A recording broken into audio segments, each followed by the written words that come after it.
happened to you? Catherine, council member, Malachi, council member, Jackie this week. This way, yeah? Okay.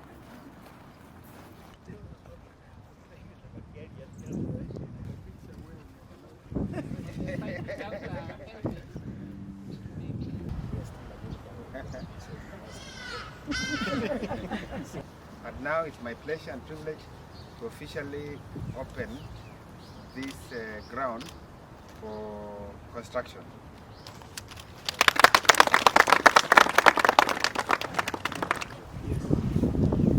Not a complicated machine.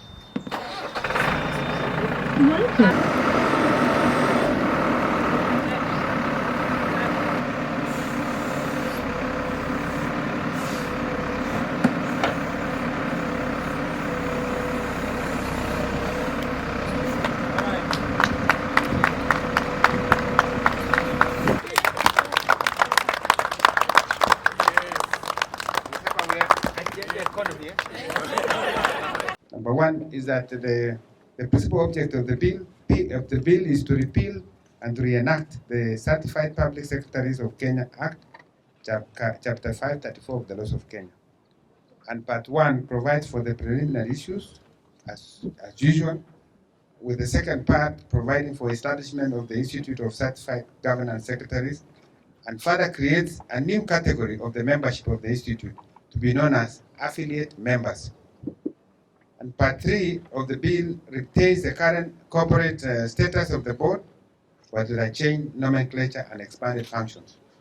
And the fourth part provides for areas of practice where one will be deemed to be practicing as certified governance secretary. Part 5 provides for disciplinary process, and Part 6 provides for the sources of funds of the institute, board, and disciplinary committee, and the manner in which these funds are to be administered.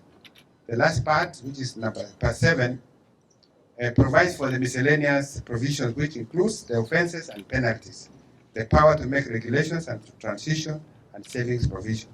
We have decided to prepare a national tax policy so that it provides some certainty about the taxation regime in Kenya, and that when you invest, you know you are investing in a predictable environment where taxes don't change all the time.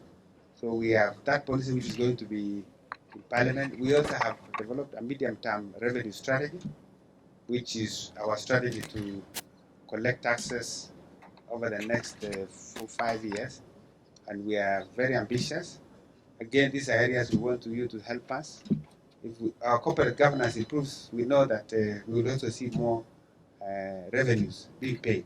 Other things, we have a debt anchor, a bill in Parliament where we are changing now from a debt ceiling to a debt anchor, because we keep going to Parliament to ask for changing of the ceiling, and the ceiling is a nominal ceiling. It doesn't have much meaning. You want one that shows the current capacity of the economy to take more debt, which is why we are moving to debt anchor. So again, that bill is in Parliament, and you'll be hearing a lot of debate around it. We are pushing for a fiscal consolidation path, because we don't have headroom for more debt.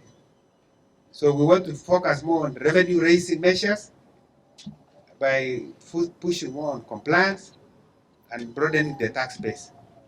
On the expenditure side, we want to see how to improve quality of expenditure and remove wastage where possible, so that we have an efficient way of using our resources. And as much as possible, we are taking any projects that are commercially viable, we want them to go into the PPP so that they are not in the budget. And that way we are able to do a project through public-private partnerships.